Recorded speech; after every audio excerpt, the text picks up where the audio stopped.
Hi friends, ఈ వీడియోలో మనం సబ్జెక్ట్ వెర్బ్ అగ్రిమెంట్ గురించి తెలుసుకుందాం. సబ్జెక్ట్ వెర్బ్ అగ్రిమెంట్లో మన కాంపిటేటివ్లో ప్రధానంగా 3 రకాలుగా క్వశ్చన్స్ అడగడం జరుగుతుంది.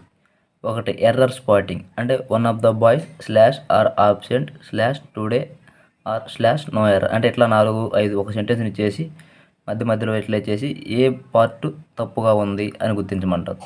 ఇంకోటి వచ్చేసరికి no correction required or correction of sentences, ఒక సెంటెన్స్ ఇచ్చేసి దీంట్లో తప్పుగా ఉన్న భాగాన్ని గుర్తించండి లేదా అసలు అవసరం లేదన్నట్లుగా అడుగుతారు. మూడోది వచ్చేసరికి ఫిల్ ఇన్ ద బ్లాంక్స్. ఈ 3 విధాలుగా అడగడం జరుగుతుంది. ఉదాహరణకి, the woman along with her friends were going to Hyderabad. దీంట్లో తప్పుగా ఉన్నది ఏంటి అని అడిగాడు. వర్ గోయింగ్ అన్నది తప్పుగా ఉంది, వాజ్ గోయింగ్ అని ఉపయోగించాలి. ఎందుకంటే ఇప్పుడు తెలుసుకుందాం. ఎలాంగ్ విత్ అనగా అండ్ అని కాదు, కావున వెర్బ్ ఎలాంగికి ముందు ఉన్న సబ్జెక్ట్ ఆధారంగా సింగులర్ లేదా ప్లూరల్ వస్తుంది. సబ్జెక్ట్ ఎల్లప్పుడూ వెర్బ్తోనే అగ్రి అయి ఉంటుంది, ఆబ్జెక్ట్తో కాదు. అదేవిధంగా దీని కండిషన్స్ తెలుసుకుందాం. ఐడెంటిఫైయింగ్ సబ్జెక్ట్ని గుర్తించడం ఎలా? మోహన్ వర్క్స్ హార్డ్ అనే సెంటెన్స్ తీసుకున్నట్లయితే ఆ వెర్బ్ ఏదైతే ఉందో దాన్ని హూ లేదా వాట్ అని ప్రశ్నించినట్లయితే వచ్చు సమాధానాన్ని సబ్జెక్టుగా గుర్తించాలి. ఇక్కడ ఉదాహరణకి మోహన్ వర్క్స్ హార్డ్ అన్నాడు కదా, వర్క్స్ అనేది వెర్బ్ అయితే హూ వర్క్స్ హార్డ్ అంటే మోహన్ వర్క్స్ హార్డ్, అంటే వెర్బ్ సబ్జెక్ట్ ఎవరు వస్తున్నారు? మోహన్. అదేవిధంగా ఇంకొక sentence, Sita with her friends is playing cricket. ఇక్కడ విత్ హర్ ఫ్రెండ్స్ అన్నది ప్రిపోజిషనల్ ఆబ్జెక్ట్ కాబట్టి ఇందాక చెప్పుకున్నట్లు ప్రిపోజిషనల్ ఆబ్జెక్ట్ తర్వాత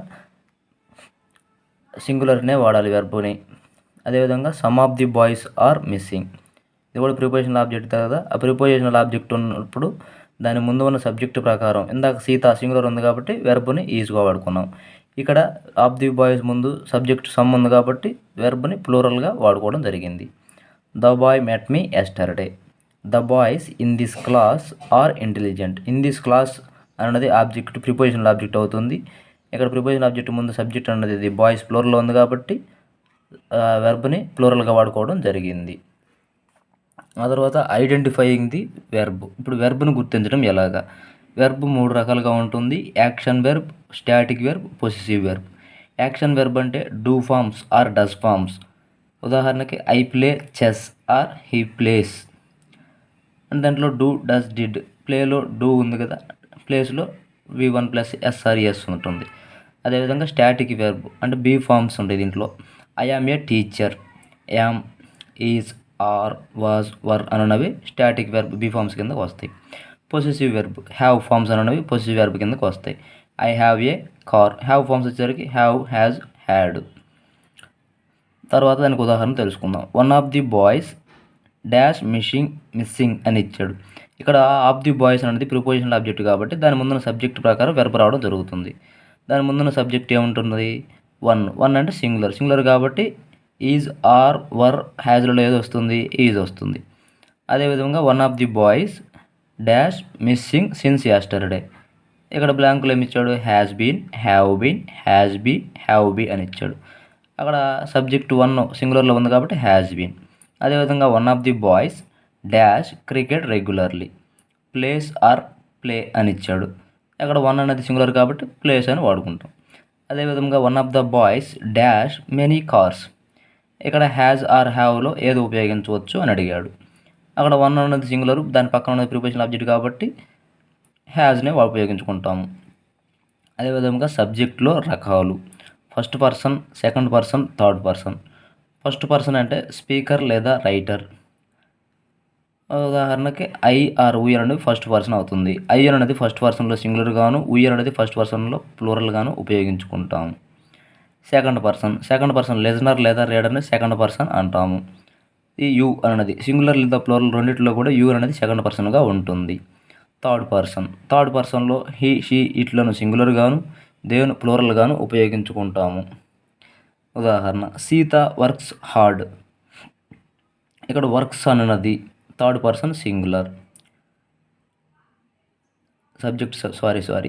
సీత అన్న సబ్జెక్ట్ కదా, సబ్జెక్ట్ అంటే షీ కదా, షీ అంటే ఎక్కడ ఉంది? థర్డ్ పర్సన్ సింగులర్ అవుతుంది. Most of the boys are cunning. ఇక్కడ మోస్ట్ అంటే దే కిందకు వస్తుంది కాబట్టి, ఇట్ కిందకు వస్తుంది కాబట్టి థర్డ్ పర్సన్ ప్లూరల్. దే కిందకు వస్తుంది కాబట్టి it third person plural. The girl played very well. The girl third person singular. I work honesty. I first person singular. She works honesty. She third person singular. They work honesty third person plural. ఇక్కడ మనం గమనించినట్లయితే ఆ verb ఏదైతే subject ఏదైతే ఉందో singular లేదా plural ఉందో దాని ప్రకారమే వెర్బ్ సింగులర్ కానీ ప్లూరల్ కానీ వస్తుంది. One of the pens is costly. One అన్నది third person singular. You work hard. You అనేది సెకండ్ పర్సన్. ఇప్పుడు యూ అనేది ప్లూరల్ కానీ సింగులర్ రెండు రకాలుగా వాడుకోవచ్చు కాబట్టి సెకండ్ పర్సన్ అంటాం. If the subject is third person singular అంటే సబ్జెక్ట్ అన్నది థర్డ్ పర్సన్ సింగులర్లో ఉన్నట్లయితే వెర్బ్ అన్నది V1 ప్లస్ ఎస్ లేదా హ్యాజ్ లేదా ఈజ్ లేదా వాజ్గా ఏదో ఆ సెంటెన్స్ని బట్టి ఏదో ఒకటి ఉపయోగించుకోవచ్చు. అంటే సబ్జెక్ట్ ఉన్న థర్డ్ పర్సన్ సింగులర్లో ఉన్నట్లయితే తదనుగుణంగా వెర్బ్ని V1 ప్లస్ ఎస్ లేదా హ్యాజ్ లేదా ఈజ్ లేదా వాజ్గాను ఉపయోగించుకోవచ్చు. అదేవిధముగా సబ్జెక్ట్ కనుక థర్డ్ పర్సన్ ప్లూరల్లో ఉన్నట్లయితే ఆర్ లేదా వర్ అను వెర్బ్ను ఉపయోగించుకోవలెను. అదేవిధంగా సబ్జెక్టు ఫస్ట్ పర్సన్ సింగులర్ లేదా సెకండ్ పర్సన్ సింగులర్లో ఉన్నట్లయితే హ్యావ్ లేదా ప్లూరల్లో ఉన్నట్లయితే హ్యావ్ లేదా V1 ఉపయోగించుకోవచ్చు. అదేవిధంగా ఫస్ట్ పర్సన్ సింగులర్లో ఉన్నట్లయితే ఐకి యామ్ లేదా వాజ్ లేదా వర్ను ఉపయోగించుకోవచ్చు. వర్ను కొన్ని సందర్భాల్లో మాత్రమే ఉపయోగించుకోవలెను. ఎప్పుడంటే ఉదాహరణకి ఐకి వర్ని ఒకే ఒక సందర్భంలో అనగా ఇమాజినరీలో ఉపయోగిస్తాము. మిగతా ఏ సందర్భంలో అయినా సరే వర్ని ఉపయోగించరాదు. వీక్ అయితే ప్లూరల్లో ఆర్ వర్ని ఉపయోగించుకోవచ్చు. యూకి వచ్చేసరికి ప్లూరల్లో ఆర్ వర్ని ఉపయోగించుకోవచ్చు. More than one student is absent. ఇక్కడ ఆర్ అన్నది వాడకూడదు. మోర్ దెన్ అన్నది ఒక వాక్యంలో ఉండే మోర్ దెన్ వన్ తర్వాత వచ్చే నౌన్ ఏకవచనంలో ఉండాలి. ఇక్కడ more than one plus noun third person singular అవుతుంది. కాబట్టి వెర్బ్ కూడా ఈజ్ సింగులర్ని ఉపయోగించుకోవడం జరిగింది. More plus noun plus than one ఉంటే థర్డ్ పర్సన్ ప్లూరల్ అవుతుంది. అప్పుడు వెర్బ్ను ఆటోమేటిక్గా ప్లూరల్ వెర్బ్గా ఉపయోగించుకోవలను. ఉదాహరణ చూద్దాం. More boys than have been selected. ఇక్కడ more boys than have been selected అన్నాడు. మోర్ బాయ్స్ అన్నాడు కదా, మోర్ తర్వాత నౌన్ ఉపయోగించాడు కాబట్టి వెర్బ్ను కూడా నౌన్ ప్లూరల్లో ఉపయోగించుకోవచ్చు. తర్వాత కింద 4 ఆప్షన్లు ఉన్నాయి కదా. More than one chairs are missing. ఇక్కడ మోర్ దాన్ వన్ అన్నాడు కాబట్టి వెర్బ్ సింగులర్లో ఉండాలి కాబట్టి ఆర్ ఉండకూడదు. More than one chair are missing అన్నాడు. ఇది కరెక్ట్ కాదు, వెర్బ్ ప్లూరల్లో ఉంది. More than one chair is missing. వెర్బ్ను సింగులర్లో ఉంది, ఇక్కడ సింగులర్లో ఉంది కాబట్టి దీన్ని కరెక్ట్ ఆన్సర్గా చెప్పుకోవచ్చు. తర్వాత ఏ నెంబర్ ఆఫ్ లేదా ది నెంబర్ ఆఫ్ గురించి తెలుసుకుందాం. ఏ నెంబర్ ఆఫ్ లేదా ది నెంబర్ ఆఫ్ తరువాత వచ్చే నౌన్ ప్లూరల్లోనే ఉండాలి. ఏ నెంబర్ ఆఫ్ను ప్లూరల్ సబ్జెక్టుగా గుర్తించాలి, ది నెంబర్ ఆఫ్ను సింగులర్ సబ్జెక్టుగా గుర్తించాలి. సాధారణంగా వాటి రెండింటి తర్వాత వచ్చే నౌన్ మాత్రం ప్లూరల్లోనే ఉండాలి. ఏ నెంబర్ ఆఫ్ను అయితే ప్లూరల్ సబ్జెక్టుగాను, ది నెంబర్ ఆఫ్ను అయితే సింగులర్ సబ్జెక్టుగాను గుర్తించాలి. ఉదాహరణ చూద్దాం. The number of students is present అంటే ది నెంబర్ ఆఫ్ వచ్చింది కాబట్టి నౌన్ మాత్రం ప్లూరల్లోనే ఉంటుంది కానీ వెర్బ్ మాత్రం సింగులర్ ఉపయోగించుకోవాలి. A number of students are present. A number of students కాబట్టి వెర్బ్ అనేది ప్లూరల్. అదే మళ్ళీ a number of girls have been here. తర్వాత మెనీ గురించి ఇంకా the following constructions are possible with మెనీతో ఇంకా కింద కొన్ని రకాల నిర్మాణాలు ఉంటాయి అన్నమాట. మెనీ తర్వాత నౌన్ ఉంటే అది ప్లూరల్గా వాడాలి. మెనీ ప్లస్ నౌన్ అది many boys are missing. Many boys are missing అంటే మెనీ తర్వాత నౌన్ అనేది ఉంటే ప్లూరల్గా వాడాలి. ఆటోమేటిక్గా వెర్బ్ను కూడా అప్పుడు ప్లూరల్గానే ఉపయోగించుకోవాలి. అదే మెనీ తర్వాత ఏ ఉంటే నౌన్ సింగులర్గా వాడాలి. మెనీ ప్లస్ ఏ ప్లస్ నౌన్ ఉంటే వెర్బ్ అనేది సింగులర్గా ఉపయోగించుకోవాలి. ఉదాహరణకి మెనీ ఏ బాయ్ అంటే మెనీ ఏ ఉంది కాబట్టి ఏ తర్వాత సింగులర్గానే ఉపయోగించుకోవాలి. ఏ మెనీ తర్వాత నౌన్ ఉంటే ప్లూరల్గా వాడాలి. ఏ మెనీ ప్లస్ నౌన్ ఉంటే వెర్బ్ అనేది ప్లూరల్గా వాడాలి. ఉదాహరణకి ఇక్కడ 4 ఆప్షన్లు ఇచ్చాడు కదా. A many teacher have been absent. అక్కడ ఏమన్నాడు ప్లూరల్గా వాడుకోవాలన్నాడు. ఏ మెనీ తర్వాత నౌన్ ఉంటే. Many a teacher have been absent ఇది తప్పు. Many a teacher has been absent ఇది కరెక్ట్. ఎందుకంటే పైన ఉన్న దాని ప్రకారం మెనీ ఏ తర్వాత నౌన్ ఉంటే సింగులర్గా వాడుకోవాలన్నాడు కదా. అప్పుడు many a teacher has been absent అది ఫస్ట్ ఉంది కదా. A many teacher a many తర్వాత నౌన్ అనేది ఉంటే ప్లూరల్గా వాడుకోవాలి. తర్వాత names of the subjects and sports and diseases ఇవి ఉంటే వాటి తర్వాత వెర్బ్ను ఎలా వాడుకోవాలి. ఇక్కడ mathematics, physics, economics, statistics etcetera అనే సబ్జెక్టులు ఉన్నప్పుడు, అదేవిధముగా బిలియర్డ్స్, జిమ్నాస్టిక్స్ మొదలగు గేమ్స్ పేర్లు ఉన్నప్పుడు, డిసీజెస్లో మంప్స్, మీజిల్స్, రికెట్స్ అనే డిసీజెస్ పేరు ఉన్నప్పుడు వీటన్నిటిని కూడా సింగులర్గానే తీసుకోవాలి.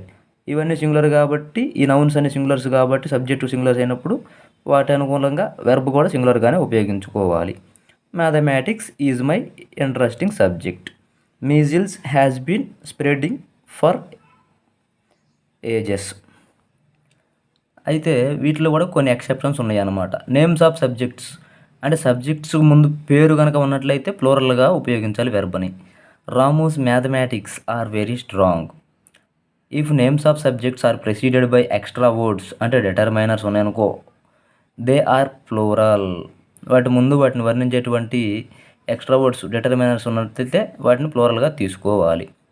అదేవిధముగా cattle, peasantry, gentry, clergy, vermin, cavalry, infantry, children, people, police వీటన్నిటిని కూడా థర్డ్ పర్సన్ ప్లూరల్గా తీసుకోవాలి. The police are investigating the case అంటే ఈ థర్డ్ పర్సన్ ప్లూరల్స్ కాబట్టి ఆటోమేటిక్గా వెర్బ్ను కూడా ప్లూరల్గానే తీసుకోవాలి. కాబట్టి ఇక్కడ ద పోలీస్ ఆర్ ఇన్వెస్టిగేటింగ్ కేసులో ఆర్ అన్న ప్లూరల్ వెర్బ్ను తీసుకోవడం జరిగింది. తర్వాత ఇంకొక మోడల్ వచ్చేసరికి units of money or time or distance ఉన్నప్పుడు వాటిని జనరల్గా ఉపయోగించినట్లయితే సింగులర్ వెర్బ్ను, వాటిని డివిజనల్గా ఉపయోగించినట్లయితే ప్లూరల్ వెర్బ్ను ఉపయోగించాలి. ఉదాహరణ చూద్దాం. 5,000 rupees is not a small amount. ఇక్కడ ఒక చిన్న అమౌంట్ కాదు అంటే ఒక మొత్తంగా చెప్పడం జరుగుతుంది కాబట్టి సింగులర్గా తీసుకున్నాం. 5 kilometres is a long distance to walk. ఇక్కడ కూడా ఆ దూరం మొత్తాన్ని ఒక యూనిట్గా తీసుకున్నాం కాబట్టి సింగులర్ వెర్బే తీసుకున్నాం. అదేవిధంగా 5,000 rupees or distributed among the poor. ఇక్కడ 5,000 రూపీస్ని ఏమన్నాడు, డిస్ట్రిబ్యూట్ చేశాడు, పంపిణీ చేయమన్నాడు, అంటే విడగొట్టాడు అనమాట, డివిజనల్గా పార్ట్స్ అయిపోయినాయి కాబట్టి వెర్బ్ అనేది ప్లూరల్గా తీసుకోవడం జరిగింది. అదేవిధముగా తరువాత slow and steady, luggage and baggage, coming and going, bread and butter ఇటువంటివన్నీ ఉన్నప్పుడు ఆర్ ట్రీటెడ్ యాజ్ సింగులర్. వాటన్నిటిని సింగులర్గా తీసుకోవాలి. When they are used primary purpose అంటే వాటిని ప్రైమరీ పర్పస్కు ఉపయోగించినప్పుడు మాత్రం వాటిని సింగులర్గా తీసుకోవాలి. అలా కాకుండా వాటిని సెకండరీ పర్పస్గా ఉపయోగించినట్లయితే వాటి తర్వాత వచ్చే వెర్బ్ని ప్లూరల్గా తీసుకోవాలి. ఉదాహరణ చూద్దాం. Bread and butter is necessary to every one. Bread and butter are not sold in the shop. ఇక్కడ బ్రెడ్ బటర్ అనేది అందరికీ అవసరం అని చెప్పాడు కాబట్టి ప్రైమరీ పర్పస్ కాబట్టి సింగులర్ వెర్బ్ వాడుకున్నాం. ఇక్కడ రెండో దాంట్లో bread and butter are not sold in the shop అంటే ఇక్కడ ఈ షాప్లో అమ్మబడదు లేదా ఏదైనా వచ్చు కదా, అక్కడ వచ్చేసరికి అక్కడ అమ్మకానికి పెట్టుకున్నారు, వాళ్ళు వ్యాపారం చేస్తున్నారు కాబట్టి అది సెకండరీ పర్పస్ అయ్యింది కాబట్టి అక్కడ ప్లూరల్ వెర్బ్ని తీసుకోవడం జరిగింది. Slow and steady wins the race. ఇక్కడ విన్స్ అనేది సింగులర్ వెర్బ్ అవుతుంది. John and Mohan play volleyball daily. John or Mohan plays volleyball daily. John or his friends play volleyball daily. ఇక్కడ మనం గమనించాల్సింది ఏంటంటే అండర్ అన్నది వచ్చినప్పుడు వెర్బ్ని ప్లూరల్గా తీసుకోవాలి, ఆర్ అన్నది వచ్చినప్పుడు వెర్బ్ని సింగులర్గా తీసుకోవాలి. అండర్ అనేది వచ్చినప్పుడేమో వెర్బ్ని ప్లూరల్గాను, ఆర్ అన్నది వచ్చినప్పుడేమో వెర్బ్ని సింగులర్గాను తీసుకోవాలి. If the given subjects are joined by or nor or either or neither nor or not only but also వీటన్నిటితో కలిసి సబ్జెక్ట్ని కలిపినట్లయితే the verb is decided by its nearest subject. ఇక్కడ వెర్బ్ అనేది వాటి దగ్గరగా ఉన్న సబ్జెక్ట్ ఆధారంగా తీసుకోవాలి. ఇక్కడ ఉదాహరణకు పైన John or his friends play volleyball daily. మామూలుగా ఆర్ అనేది వచ్చినప్పుడైతే మనం వెర్బ్ని సింగులర్గా తీసుకోవాలి. కానీ ఇక్కడ ఏమంటున్నాడు, John or his friends or కానీ నార్ కానీ ఎయిదర్ ఆర్ కానీ నైదర్ నార్ కానీ నాట్ ఓన్లీ బట్ ఆల్సో కానీ వచ్చినప్పుడు ఆ వెర్బ్కి ఏదైతే దగ్గరగా సబ్జెక్ట్ ఉంటుందో దాని ప్రకారమే వెర్బ్ని తీసుకోవాలి. అంటే ఇక్కడ ఈ వెర్బ్కి దగ్గరగా ఉన్న సబ్జెక్ట్ ఏంటి, హిజ్ ఫ్రెండ్స్ అన్నది ప్లూరల్గా ఉంది కాబట్టి ఇక్కడ ప్లే అనే ప్లూరల్ వెర్బ్ని తీసుకోవడం జరిగింది. ఇంకొక ఉదాహరణ చూద్దాం. Not only Mohan but also I am going to Delhi. ఇక్కడ ఐ అన్నది సింగులర్ కాబట్టి సబ్జెక్ట్ కాబట్టి సింగులర్ వెర్బ్ని తీసుకోవడం జరిగింది. My brother including his parents is playing cricket. ఇక్కడ ఇన్క్లూడింగ్ హిజ్ ఫ్రెండ్స్ అనున్నది ప్రిపోజిషనల్ ఆబ్జెక్ట్ కాబట్టి దాని పక్కన సింగులర్ సబ్జెక్ట్ వెర్బ్ని తీసుకోవడం జరగాలి. ఇక్కడ మనం గమనించాల్సింది ఏంటంటే if the given subjects are joined by along with including as well as besides or in addition to V3 plus by and preposition, the verb has to agree with the first subject.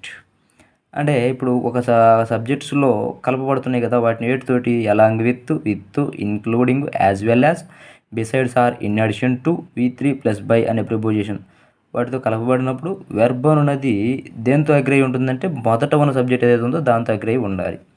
I along with my teachers ఇక్కడ దేంతో agree అయి ఉండాలి, ఐతో verb agree అయి ఉండాలి కాబట్టి yam. అప్పుడు I along with my teachers am watching a movie. The state governed by the representatives was without any non violence. ఇక్కడ the state అనే సింగులర్ కాబట్టి was. The story written by my friends is very interesting. ఇక్కడ the story అనే singular కాబట్టి verb అనేది సింగులర్గా తీసుకోవడం జరిగింది.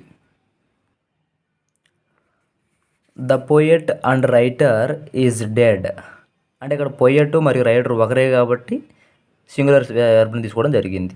The poet and the writer or dead. ఇక్కడ రెండింటి ముందు the poet and the writer రెండింటిని సపరేట్గా చెప్పామంటే పోయెట్ వేరు రైటర్ వేరు కాబట్టి ప్లూరల్ వెర్బ్ని తీసుకోవడం జరిగింది. ఇప్పుడు ఉదాహరణగా the collector and magistrate singular verb. The collector and the magistrate అంటే plural verb. The auditor and controller general singular verb. The dancer and singer has been performing for 3 hours. అంటే dancer singer ఒకరే కాబట్టి singular వెర్బ్ని తీసుకోవాలి. 2 పదాల ముందు దా ఉన్నట్లయితే వెర్బ్ను ప్లూరల్గా తీసుకోవాలి. అలా కాకుండా 2 పదాలలో ఒక పదం ముందు దా ఉన్నట్లయితే వెర్బ్ను సింగులర్గా తీసుకోవాలి. ఓకే, ఇది ఫ్రెండ్స్ సబ్జెక్ట్ 1 వెర్బ్ గురించి. ఈ వీడియో కనుక మీకు నచ్చినట్లయితే లైక్ చేయండి, షేర్ చేయండి, సబ్స్క్రైబ్ చేసుకోండి. Thanks for watching this video.